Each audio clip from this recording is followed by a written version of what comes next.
And my great-grandfather was on the Brigham Young Academy first football team in 1896. You may be interested to know that that football team won the regional championship by defeating the Salt Lake YMCA, the Elks Club, and, yes, the University of Utah.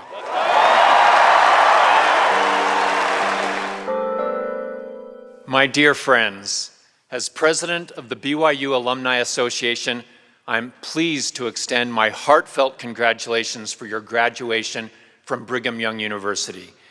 I do this on behalf of the nearly 500,000 living BYU alumni around the world, and I confer upon each of you lifetime membership in the Alumni Association, along with the invitation to be active members of the alumni chapter nearest to wherever your next life adventure takes you.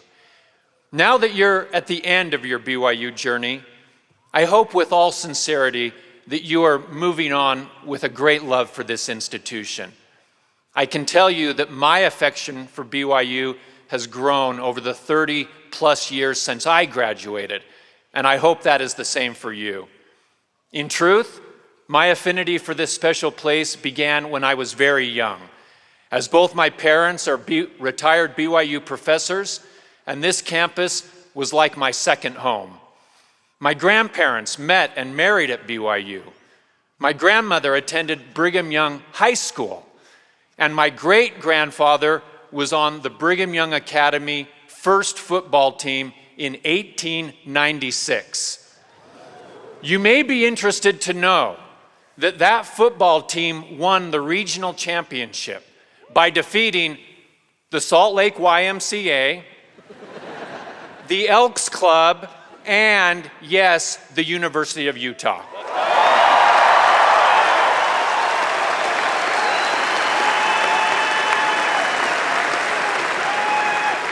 My own wife and I dated and were married while we were students on this campus. In fact, our first date was going to see What About Bob? So in a very real sense, every good thing in my life has roots to BYU. Our family loves visiting this campus. In fact, we were here just last month for one of your YSA state conferences. On that Saturday, we met our son and our daughter-in-law along with their 2 young children for lunch at the new creamery. Our daughter-in-law had told our 2-year-old grandson Owen that they were coming to BYU to see where mom and dad had fallen in love. Unbeknownst to any of us, our son had told Owen earlier that day that they were going to BYU to go rock climbing in nearby Rock Canyon. So imagine our surprise when our 2-year-old grandson responded to his mom with a concerned look on his face. "But Mom, I don't want to go to BYU to fall in love. I came here to go rock climbing." Well, maybe you can relate. Whatever your reason for coming to BYU, I hope you accomplished your goals. And regardless of the variety of those goals that are likely different for each of you, I hope that you accomplished the most important goal. In fact, our common purpose of life, to deepen our faith in Jesus Christ and become more like Him.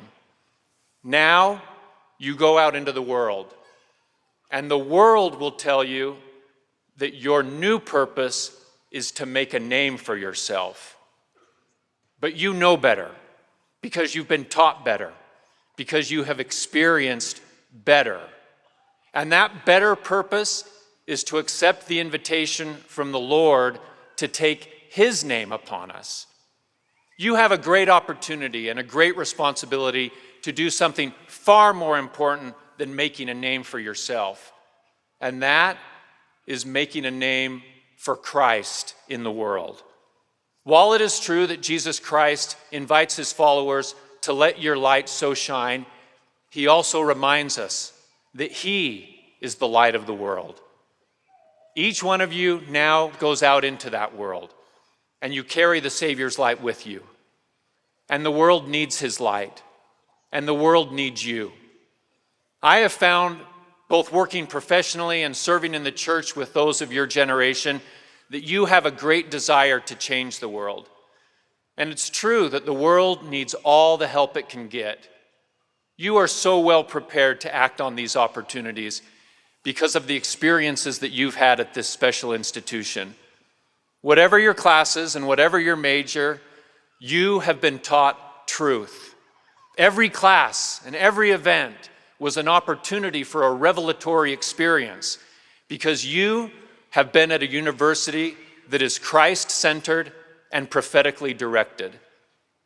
My promise to you is this: if you follow the Savior's example of being meek and humble, and rather than focusing your efforts on making a name for yourself, and instead you keep your promise to take upon yourself the name of Christ, then you will have his light in your countenance.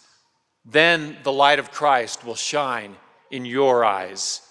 Then you will change the world in the best way possible and the only way that truly matters.